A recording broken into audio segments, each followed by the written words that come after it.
you very much for that introduction. Just to give you a little more information, Beeby Clark+Meyler is an independent digital marketing agency that's based here in Stamford, Connecticut. We're just down the road on Canal Street near Fairway. And as mentioned, we have clients large and small. We've been in business about 10 years. And as mentioned by in the introduction, one of our largest clients is Schick, and they're based in Shelton, Connecticut, so another Connecticut-based corporation.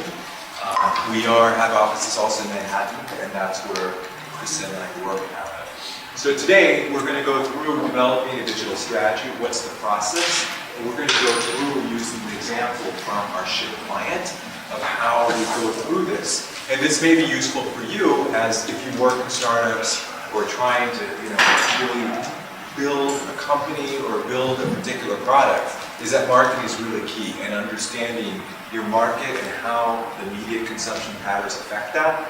We're going to go through that today. And it's a really broad overview, so if you have more specific questions at the end, we're more than happy to answer them. So let's start. So, as we look here on screen, and again, this presentation will be available, we'll find a way to distribute to you if you're interested. With all the existing and emerging digital and social platforms, how do you select the right medium for your audience? So that's one of the first key questions that we seek to answer in this presentation. So the first thing, number one, there's 8 steps in this presentation. Step number 1 is establishing the goals and objectives. So it's important to analyze your client's business goals and objectives before jumping into research. So what are you trying to achieve? Are you trying to increase awareness? Are you trying to launch a new product or service? Trying to move certain key metrics and so forth. That's what you really have to establish first before we move on to the next steps. Okay, so then we have a real-life example from one of our clients, Skintimate, which is a women's shave gel brand. So we sat down with the client and they provided us with goals and objectives. So the first goal is to improve Skintimate brand awareness, engagement, relevance with women through digital and social platforms. And then from there, we were able to get really concise with our objectives. So increase brand awareness, build credentials in the beauty category, become a part of the beauty routine with young users. And this is all to target millennial women. So you can kind of see that we're starting to reposition the Skintimate brand into the beauty category. There's this white space for leg care. Instead of positioning Skintimate as a hygiene brand, it was really important for our client to get into the beauty category where all of these other products exist, but shave gel is really not a part of that conversation.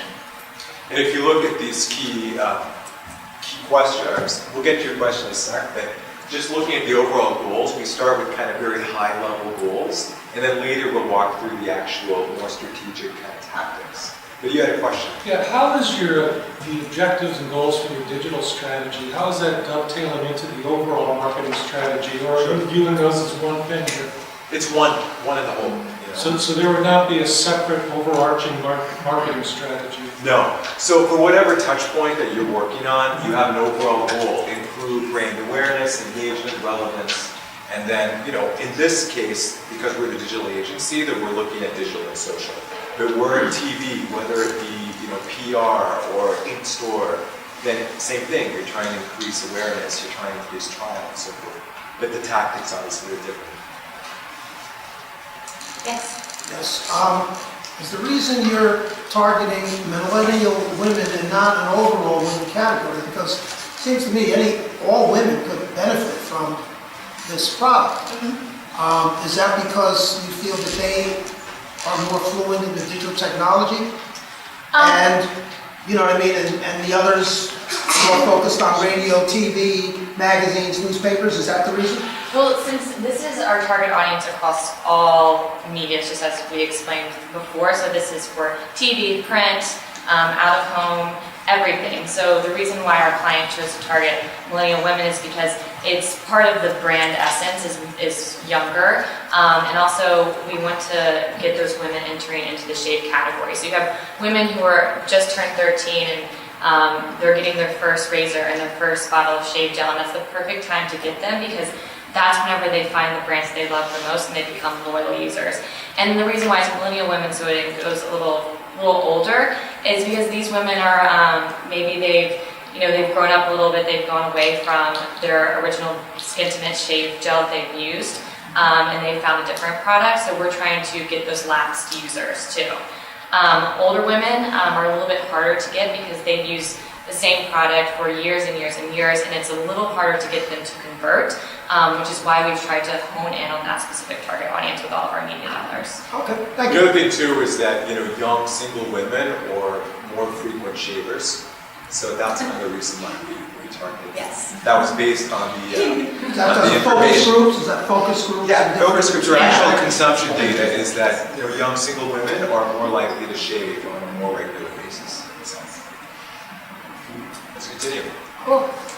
All right, so then we go into step 2, which is research your target audience. So who is your consumer? Are they young? Are they old? Are they parents, grandparents?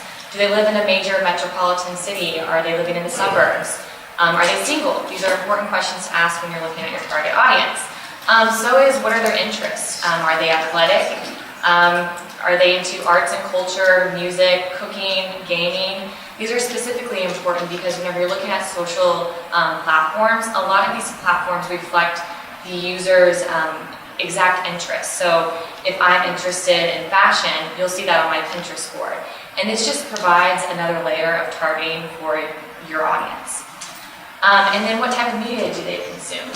Are they consuming digital media? Are they consuming Facebook, Rehearted, Pinterest, Twitter, LinkedIn? And when are they consuming it? Are they consuming this in the morning, right when they wake up? Do they check their phone? Or is it later on throughout the day when they finally sit down and get to their desktop? Pinpointing these moments when they're actually engaging with media is extremely important. And also, what devices do they use? Are they on mobile, tablet, desktop, TV? All these devices are very crucial whenever you're looking at your target audience and researching what type of people they are. So a real life example would be Skintimate. So we were able to research the Skintimate woman in our target audience and develop kind of a psychographic brand identity for her. So the Skintimate woman is extremely positive and very believable. She's quite certain that beauty is not just skin deep, but it also comes from within.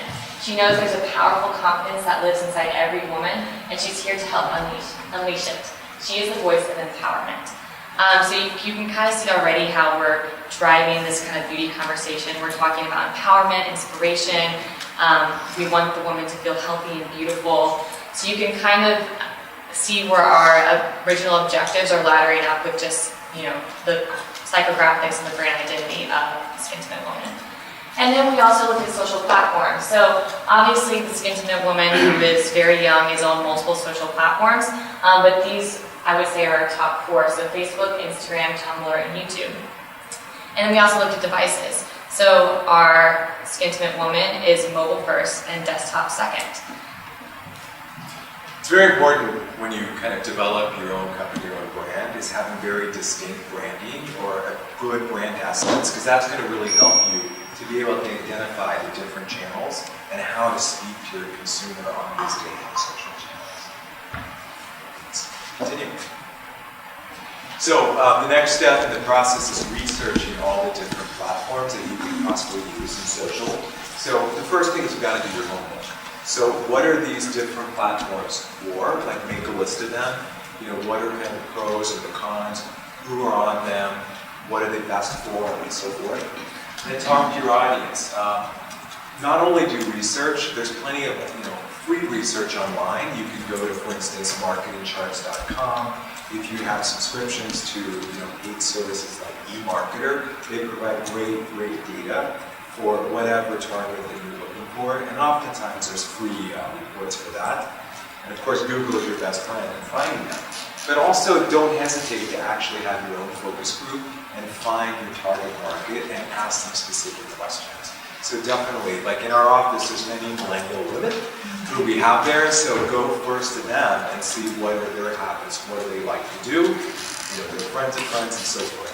And don't hesitate to even do some surveys or polls online that can bring you additional good information. A little anecdotal note on that, we had several interns come in this past summer, right when we were launching Skintimate, And we were asking them, what are the platforms that they're on and what are they using? And it's stuff that most of us in the office have not heard of because they're still in college and they're still with it. They know what's going on in the world. And even though I'm still young, I think I do, but I don't. And I think that is such a great resource to have young people around and to be able to talk to them and see what they're actually doing on a daily basis in terms of interacting with social. What was one of those surprise platforms? Several. Have you ever heard of WhatsApp? Yep. Yeah, I would never have thought they were using that. Yik yak. Yik Yak, Keek, Tinder, Lulu, a gossip app, Whisper. Whisper, another gossip app. A lot of gossip apps out there. Let's see what else. We Heart It is another platform. What was it? We Heart It. It's like Instagram meets Pinterest. Let's see. I mean, Snapchat is obviously everyone's on that, but that's one that our interns was like, they're on it all the time. I think I use Snapchat as like a special occasion, like, oh, this is funny, but they're on it every single second. They document their life now that it's a story, or that you can create a story and share it with all of your followers. So yeah, I think that, I mean, there are so many more.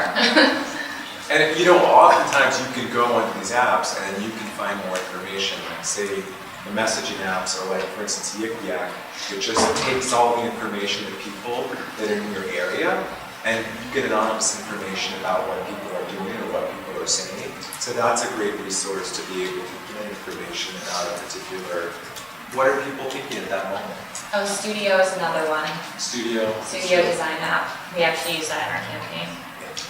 And then lastly, reach out to reps at different media properties, and they can give you a lot of research for free. Or if you go to different sites, then they may have a section, you know, for advertisers, where you can just go and download the whole kind of PDF that talks about your demo, what you're looking for, and so forth. So it may take a little bit of work, but it's worth it, and you can do a lot of stuff for free. So here's kind of this grid, the grid of doom. But what we have here is like it's interesting these tables away. But you have some of the major platforms there: Facebook, Twitter, Instagram. These are my icons: Tumblr, Google+, YouTube, and Be Part of This was to mention. And so what we do is with this grid, we kind of analyze the different platforms and see if it makes sense for our different for our audience. So you pretty much can't escape Facebook. I mean, it is a great platform to be able to target anybody. Their targeting capability for any kind of niche is the most granular, it's the most accurate, and most people are on Facebook. So it's the closest site to having a general proxy for the American population.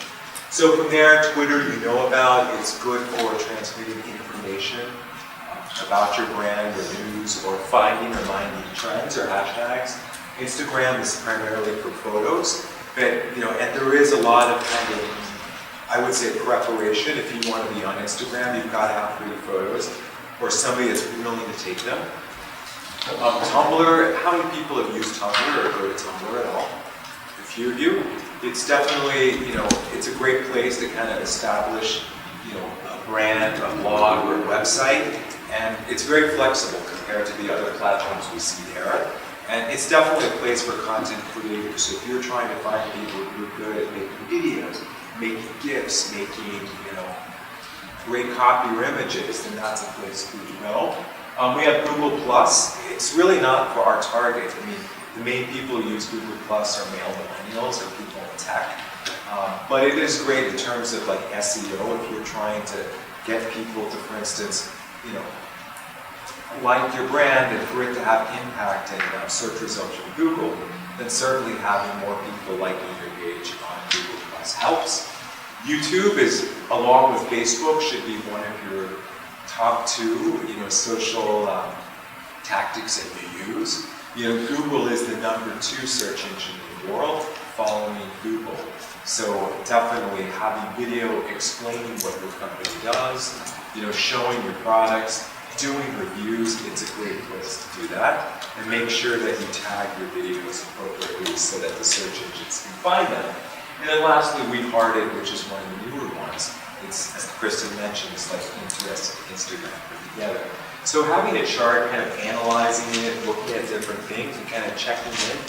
Should we do this? Should we do that? And so forth. And those are some of the things we're developing and looking at research in terms of which platforms to use.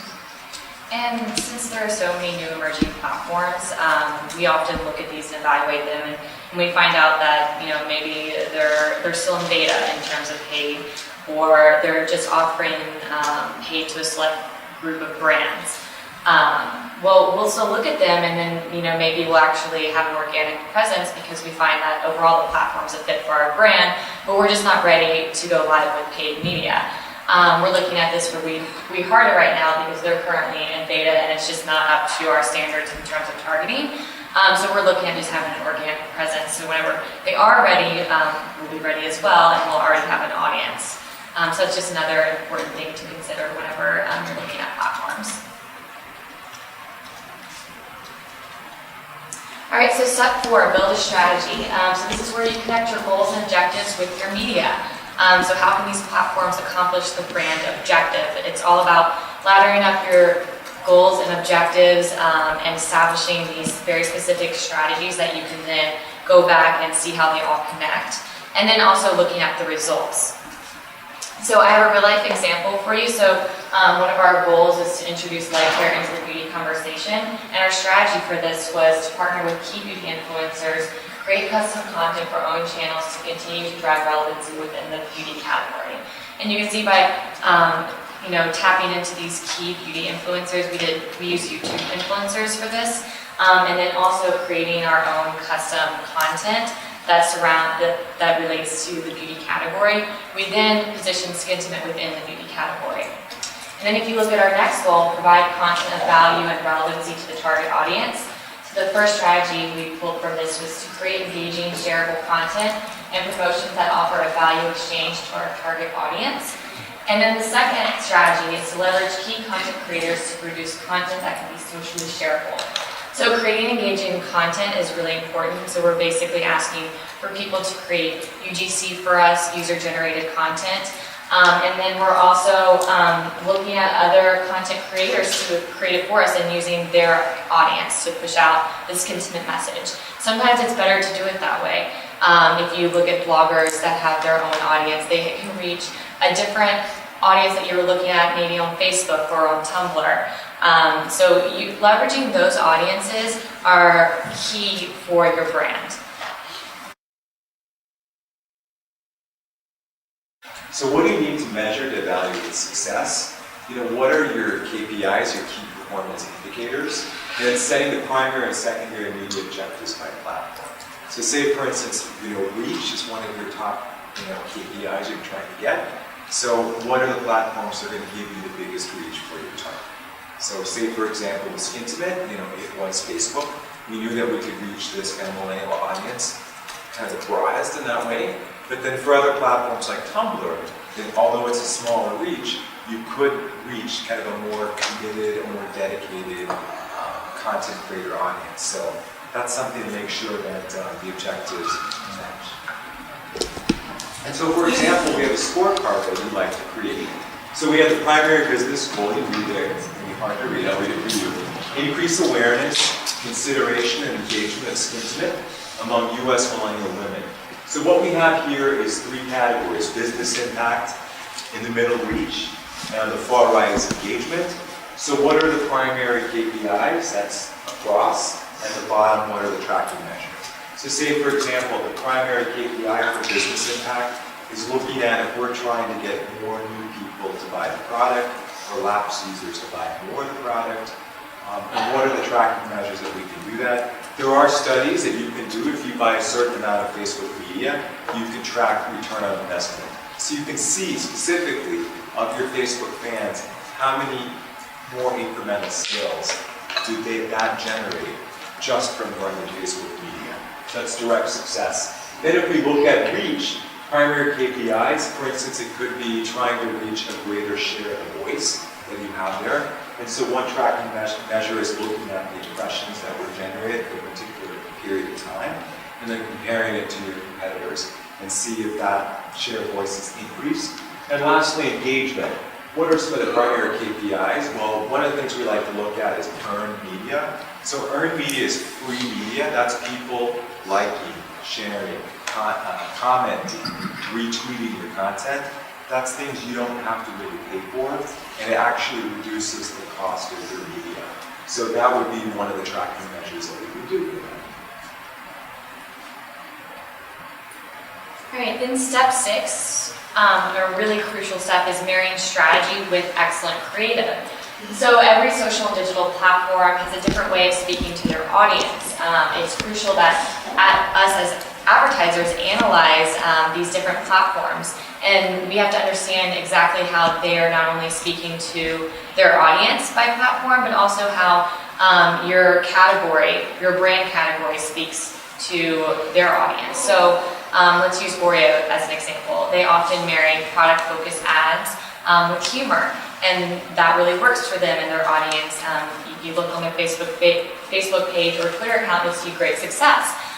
For us, since we are trying to get into the beauty category, we often marry beauty-focused ads and lifestyle ads with product-focused ads. Sometimes it's those individual content pillars, and sometimes it's product and beauty combined or product and lifestyle combined. But this is definitely working for us, and we also, as Al said before, we were able to track all of this and look at all of our analytics to see how our creative is performing. So let's look at some platform examples. So this ad up to your left, am I right, is on Tumblr. And what you can't tell right now is that it's actually a GIF, so it's a loop of a woman running. And the words say, "Where will your inspiration take you?" So as Al mentioned before, Tumblr is a very creative platform. It's for artists and self-expression. And one of the best performing pieces of content on Tumblr is actually a GIF. So what we did here is we created a GIF of a woman running, and then there's quotes which also perform really well on Tumblr. So this is basically a match made in heaven, and this was actually one of our best performing posts. It also had a piece of copy driving to one of our Inspiration Nation promotions for Skintimate. And then our next platform is Twitter. So sometimes platforms provide restrictions for you. Twitter has a very small character count. So we can't always get all of our messaging in those 90 characters, and sometimes we need to use the actual design to place copy on it. But one thing to keep in mind is you don't just want to dump a bunch of copy onto the design. You want it still to be eye-catching and enticing for the audience or for the viewer. So we're still able to keep this beautiful yoga image with the My Inspiration text, but we also place some of our contest entry guidelines on the side. And this was one of our best performing Twitter pieces of content.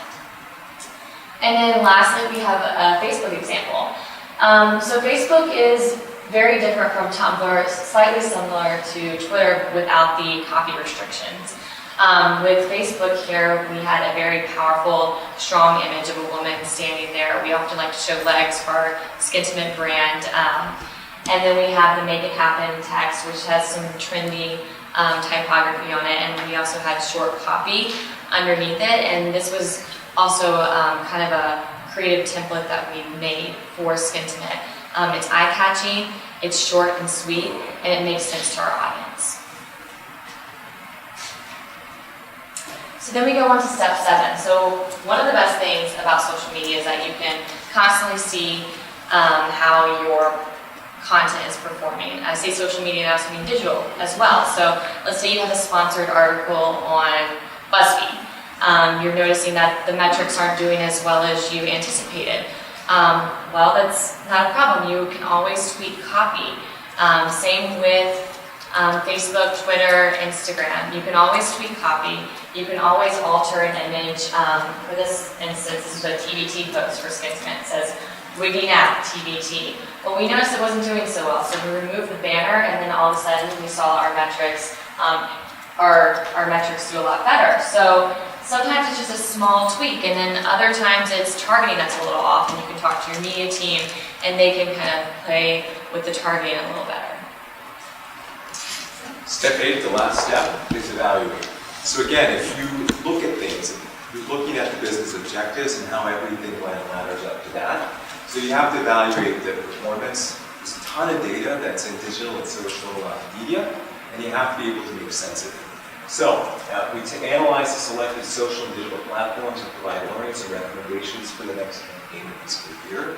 So, look at the projections that you might have made for the performance of different platforms. Look at the media, if you use paid media, to see what the performance was in terms of cost per thousand, or cost per engagement, cost per view, and see if it actually worked, and which one of these, if you're doing a return on investment study, brought the most sales as well. There's so much data that comes from these different programs that you need to really spend your time to kind of look at it and be able to tell an analytic, kind of qualitative story from the data. And so with that, that's what we have for you today. A couple questions. Yes, this Skintimate campaign, what kind of time frame was this campaign supposed to happen over? Was it a year, 6 months? So for Skintimate, it's a seasonal brand. Women shave more during the summer, so it was from June to September. June to September. So that's 1 quarter. about a 4-month campaign. Is that typical? Is that typical? Yeah, that's typical. We also work on chic women's razors, and we try to hit the spring months because spring break and the other places besides the Northeast, it's getting a little warmer and women are starting to shave more. So we are actually launching our campaign in April, and it's running through to the end of September. So it's really based on the brand that you have, what type of lighting you do. So I have 2 questions. The first is, was this campaign done in conjunction with any other media campaigns? Because certainly it's not a one-to-one analysis, because I'm sure there are other media, there's other conditions going on in the world, whatever it is. So I'm wondering how this was judged, either a success or not a success, based off of that, because it's not a one-to-one scenario. And my second question is, because video is such an important part of social media and engagement of consumers, I'm wondering why that was, or maybe it was, a part of this campaign. Oh yeah, video is a big, oh, let me answer your first question. Can you repeat it for me again? Your first question? The analysis of the campaign based off of other things going on, touch points, and was this the only thing that Chic was, or Skintimate was doing at that time during the summer? Yeah, or I can answer. So, it was primarily a digital campaign based on the media consumption patterns of the target, but there were other activities going on. There was a sampling program where consumers received samples of the product, and we're talking about it writing reviews, but primarily digital and social. So there was no TV. There was no TV. There was a little bit of PR. There was a blogger conference, and Search. and there was search, and there was some press releases and a little bit of PR and bloggers, not separate from the blogger conference. But overall, how we measured success was, well, first we analyzed our own work from a digital and social perspective. We took all of the programs or the smaller initiatives that we did, so Facebook, Twitter, YouTube, we used CrowdTap as a sampling program, Tumblr, oh gosh, studio design. We also had 4 contest promotions going on at the same time. I don't know if I said YouTube already, but we looked at everything that we did. We analyzed it, we grabbed all of the impression numbers, and then we also met with our IAT team. So we met with the media team, the PR team, and they provided their numbers, and we were able to compare and contrast what performed best based on our analysis of the campaign. And we also conducted several studies, a couple that showed that the digital and social efforts actually increased sales.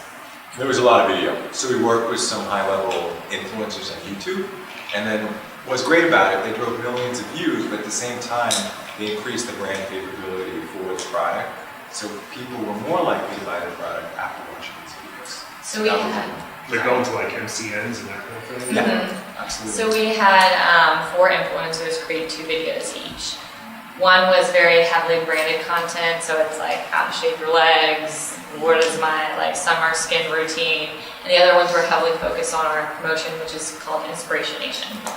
It's like a whole other discussion. I know, it's very influencer, that large. could be a whole another hour talk. It's very interesting. I think there was one question in the Yeah, I back. just have a question.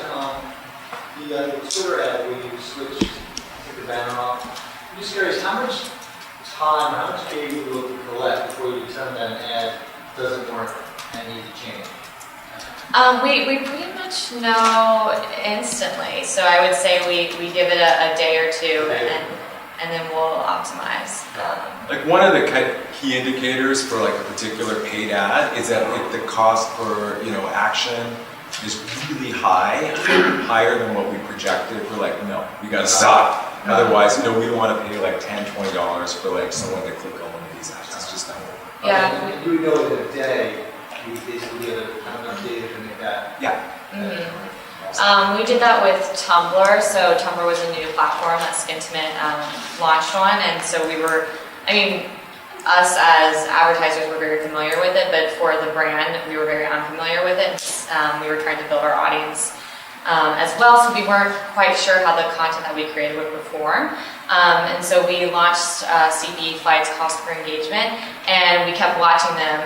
We were watching the cost per engagement, and we noticed that I think it was 1 or 2 posts were just not doing well at all. After 2 days, we pulled it and swapped it out. Every single time we would do that. And sometimes it's just, for some reason, it's not resonating with your audience. So it's always good to have some backup creative too.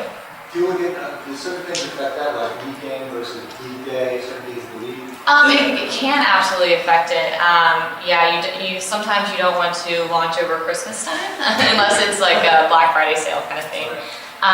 But yeah, day of week can affect it. But on Facebook, it doesn't seem to, because we're putting so much paid media behind it. We don't see a lot of differences in daytime or even days of the week. The time of day can also have some impact. Like if more people log on to Facebook later, like say when they're at home and not at work, then we time sometimes the posts so that they hit at the time when most people are on the platform. I would say if it's for organic, you should definitely look at the time of day. I think we're going to cut it off on questions for now. Same with the later. Save them for later. Claire's going to talk, and then all 3 of them will be up to answer questions, which I think is going to be a lot of crossover between the 3. So thanks so much, guys. That was great.